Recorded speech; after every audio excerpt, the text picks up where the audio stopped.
Yes, where is SDO? बताइए। Service report बुलाई थी आपने? Yes sir. कहाँ है service sir report? Interim order किया है सर अभी हमने। नहीं, इंटरिम ऑर्डर किया है आपने, सर्विस के लिए नोटिस भेजे थे नोटिस ना? इशू हुए थे सर, हाँ, लेकिन फिर वो जो कहाँ है सर इस पे लगे हुए हैं सर। तामील हो गई थी नोटिस की? नोटिस तामील अदम तामील हुई थी सर, वो फिर? उस एड्रेस पे नहीं रहते हैं। कहाँ लिखा है आपने कि नोट नोट पढ़िए, इम्प्रूव ऑर्डर पढ़िएगा। क्या शुभ नाम है आपका? अनुराग तिवारी नाम है। हाँ, पढ़िएगा इम्प्यूग्ड ऑर्डर। साहब, सर आप किस बैच के डिप्टी कलेक्टर हैं? मैं 16 से हूँ सर, ज्वाइन हैं? 16 से 2016 से हैं? सर। पब्लिक सर्विस कमीशन से सिलेक्ट होकर आए थे? सर ऐसा ऐसा ऑर्डर, ट्रेनिंग नहीं हुई आपकी क्या? हुई है सर। फिर सर पेशी दिनांक 10/4। सर 10/4 को आपने क्या लिखा? माननीय उच्च न्यायालय के 1 दिवस पूर्व स्थिति को परिपालन में दुरुस्त करें। ये कहाँ से इंटरिम ऑर्डर हो गया? और हाईकोर्ट के आदेश या तो आप सब पढ़ते नहीं, you were under influence. No sir, I was not sir, sorry sir, लेकिन इसमें इंटरिम ऑर्डर में क्वेश्चन लिखा हुआ था, इसलिए हमने पूर्व की स्थिति बहाल कर उसके आगे क्या लिखा हुआ है? दोनों पक्षों को नोटिस के सर। बाद आपको ये कहा था कि पूर्व की स्थिति बहाल करें। क्वेश्चन का मतलब यही। क्वेश्चन का मतलब क्या होता है आप हमें बताएंगे? क्वेश्चन का मतलब ये होता है, सॉरी सर। अगर क्वेश्चन कर दिया था तो फिर हाईकोर्ट को लिखने की क्या जरूरत थी कि 90 दिन में दोनों पक्षों को सुनवाई का मौका दें? दोनों सर आप तो सुप्रीम कोर्ट हो गए, हाईकोर्ट के ऑर्डर्स को इंटरप्रेट करेंगे। प्रोसेस में है सर। क्या प्रोसेस में है? उसके बाद हियरिंग में लिया है सर दोनों पक्षों को। कब लिया आपने? उसके बाद सर हमने कंटिन्यू प्रोसेस में लिया है सर, अभी हियरिंग कब सुनवाई करी आपने, ये बताइए। सर इन प्रोसेस है sir. What is in process? ये क्या जवाब होता है? ये सरकारी जवाब यहां मत दीजिए, you will be in trouble. Sorry sir. Notice किस तारीख को तामील हुआ ये बताइए।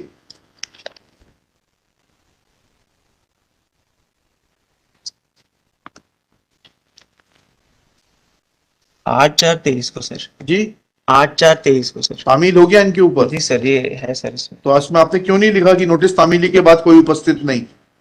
अगर 8/4/23 को तामील हो गया था तो 11/4/23 के आदेश में आपने क्यों नहीं लिखा? सर इसके पहले एक और इन्होंने एप्लीकेशन यहाँ पर हमारे यहाँ फाइल हमें की उससे थी। मतलब नहीं है। I am asking you simple question Sir. That if notices were served on the petitioner on Sir. 8/4 and what prevented you from writing this fact that despite service of notice petitioner is not appearing?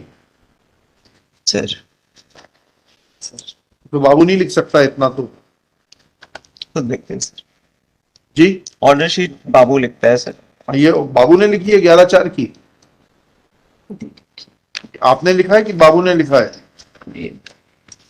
ये मैंने लिखी है sir 11/4। तो कहाँ लिखा है इसमें आपने कि तामील उपरांत अनुपस्थित? सर सॉरी सर, बट ये इंटरिम ऑर्डर है सर। ये नहीं, इंटरिम ऑर्डर पास करने के लिए आपको हाईकोर्ट ने कहा ही नहीं था। ऐसा भी आपने नहीं लिखा कि अंतरिम आदेश है।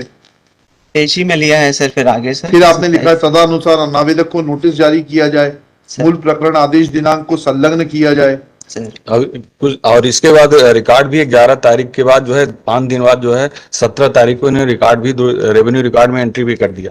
90 दिन का समय दे, इतनी जल्दी थी मांगा? नहीं सर, हमने 90 दिन का पूरा हियरिंग में है सर, 90 दिन कंप्लीट नहीं हुए हैं सर। आपने सॉरी रेवेन्यू रिकॉर्ड क्यों दुरुस्त कर दिया, ये तो समझाइए ना थोड़ा सा।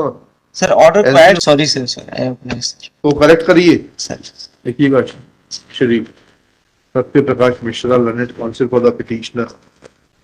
श्री शुभ नाम बताइए आपका?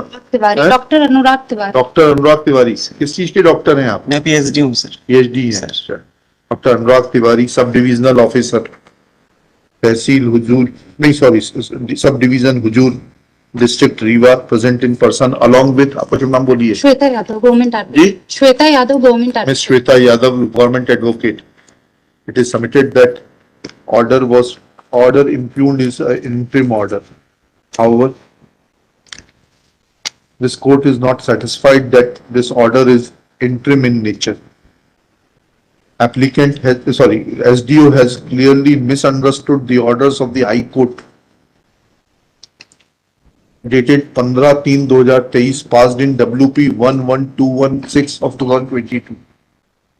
He was required to afford an opportunity of hearing to the parties and was required to complete proceedings under section 115 of MPLRC within a period of 90 days from the date of production of certified copy of the order. Full stop. बताइए 115 में, आप ही की बात पे चलते हैं सीधे। Land revenue code दीजिए, कहाँ है इंटरिम ऑर्डर का प्रावधान 115 में? पढ़िएगा।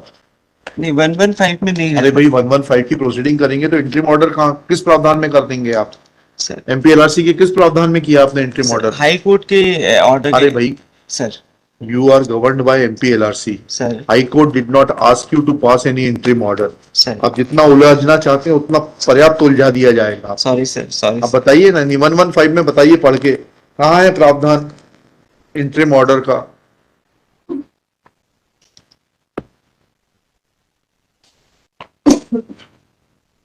Next paragraph.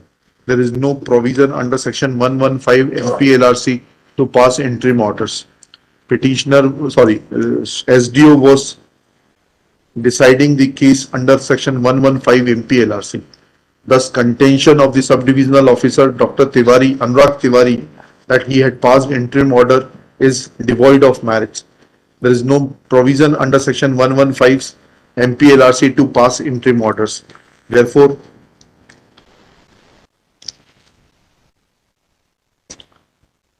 impugned order dated 11/4/2023 cannot be said to be an order of interim nature.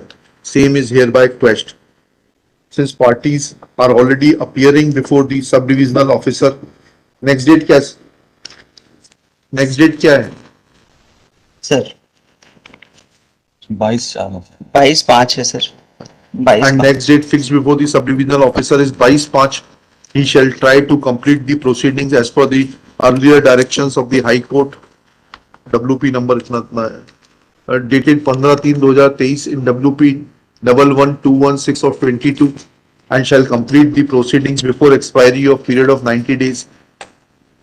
My humble submission, it may be transferred to another SDO, my lord. ये सब काम यहाँ नहीं, My lord, in fact, my lord, यहाँ नहीं.